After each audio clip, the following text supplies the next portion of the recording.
Yeah, we're all set there. He can give that little blow if he wants, right? And then we can disconnect, close the valve and disconnect. Just let us know. And what was did you get your stop time there? Let me talk a little there, Pete. Okay, good. So, earlier this summer, I flew out to Rotterdam to join an anchor handling supply vessel called the CM Commander. It's a Canadian vessel and a Canadian crew. They just sailed the ship from Halifax and are now mobilizing to sail to the Baltic for the next couple months. Waiting for us in Rotterdam is another vessel contracted for the same project called the GH Endurance. The two ships, together, in tandem, are going to be towing this thing. This is a pipelaying platform called the CastorOSEI. It is specifically designed for shallow water pipelaying operations, which turns out to be exactly what we'll be doing.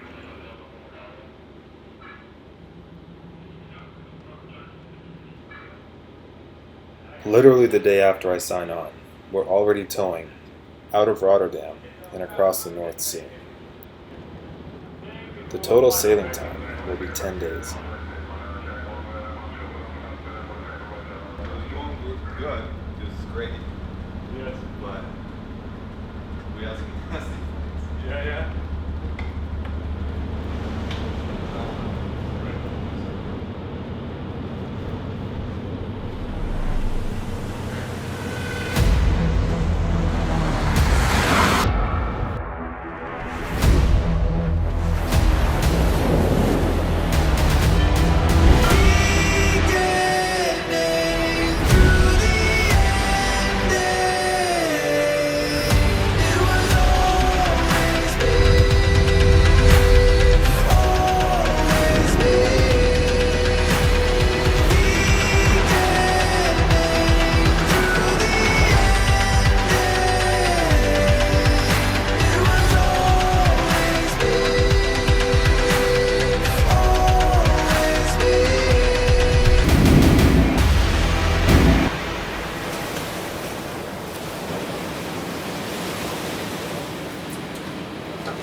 For 10 days, this was our view. Two massive 3,000-ton ships sailing at a distance of 100 meters from each other. Oh, don't mind the Russian submarine in the background. The purpose of this pipeline is to bring gas from Norway to Poland. The section that we're concerning ourselves with is specifically the Baltic. So where exactly are we going, you might be asking yourself? To a little Danish vacation island called Bornholm. It also turned out to be the main dumping ground for World War II ammunition and chemical warfare agents.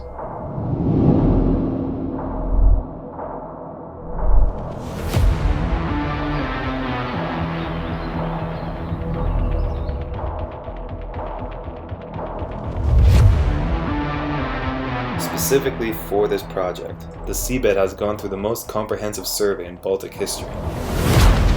Still though, not a very comforting thought. So anyways, Poland has been kicking around these negotiations with Denmark for the last 15 years. Meanwhile, we still have a week to go, so I took advantage of the downtime to run through my inspections and other urgent matters.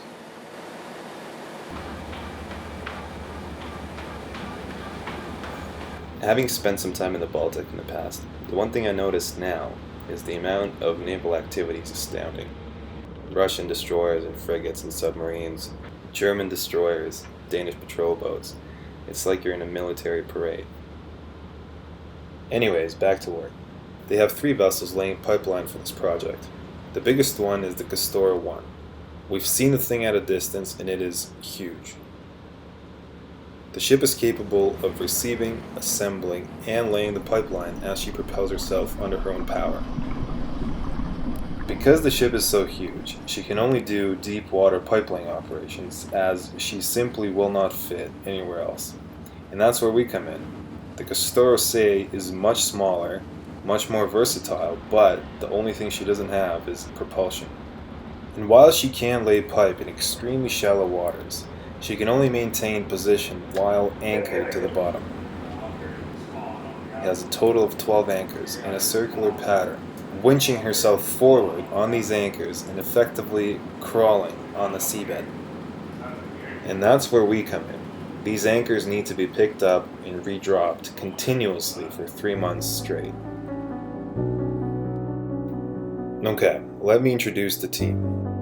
First of all, we have the CM Commander, a Norwegian-built workhorse with a combined output of 20,000 horsepower, 200 tons continuous bollard pull, 5 independent thrusters, enabling the ship to turn literally on a dime, can accommodate 26 people on board and 300 mass casualty survivors. The Endurance will be working with us hand in hand in the next couple months. Ice-class vessel built in South Korea and sailing under the flag of Antigua, 21,000 horsepower, 200 tons continuous bollard pull, accommodates 35 people. Maersk Handler, third and final anchor handling vessel on this project, sailing under the Danish flag with all Danish crew, 21,000 horsepower, 176 ton bollard pull, accommodates 27 people. Evoli Amber, a multi-purpose supply vessel built in Turkey, sailing under the Italian flag. It deploys a remote-controlled submarine to closely follow Castoro and monitor the subsea progress of the pipeline. It is often replaced by another Italian vessel called the NG Worker. Island Defender, Norwegian platform supply vessel with an international crew. Energy Duchess, a Norwegian flagged multi-purpose supply vessel. Skandibara, Norwegian built and Norwegian flagged platform supply vessel. And lastly, we have the Sar-Brage, another Norwegian vessel with an international crew. Her and the Skandibara are the two main supply vessels, bringing the prefab 12-meter sections of pipe to the platform.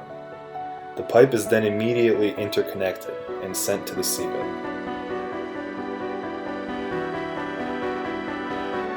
And just like this, never stopping day and night, everybody plays a part in building a 300-kilometer subsea pipeline to connect Europe.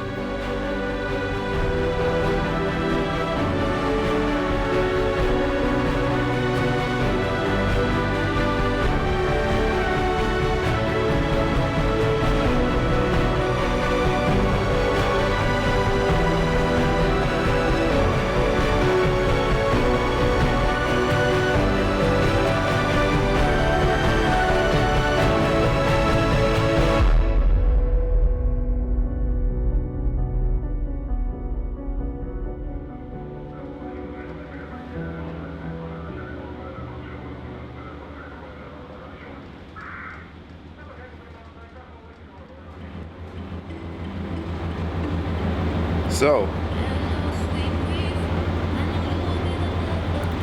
you might be wondering why there are two bridges facing two ways. And while they're exactly the same, they're identical, all the equipment is mirrored. One of them, facing forward, is used for navigation of the vessel, obviously. The second one, facing aft, is used for anchor handling and for cargo work. So you have a complete overview of the entire back deck.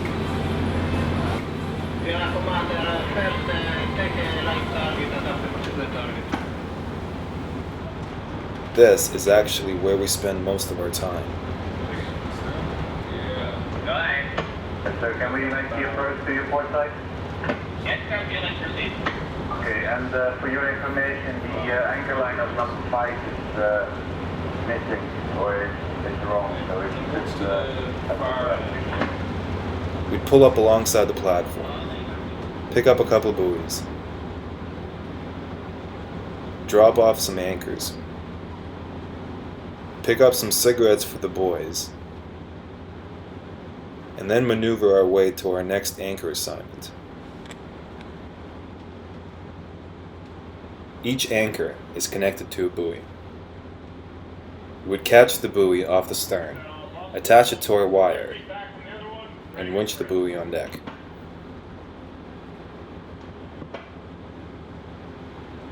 If we do bring the anchor on deck, we quickly wash off the World War II mustard gas. Now I'm going to just take a look at this anchor. But usually we just leave the anchor hanging in the water. Then Castoro tells us where they want the new anchor positioned. We sail over, drop the anchor, and continue to the next target. Rinse and repeat, day in, day out. I stayed on board for 6 weeks, and then it was time for me to fly back to Canada.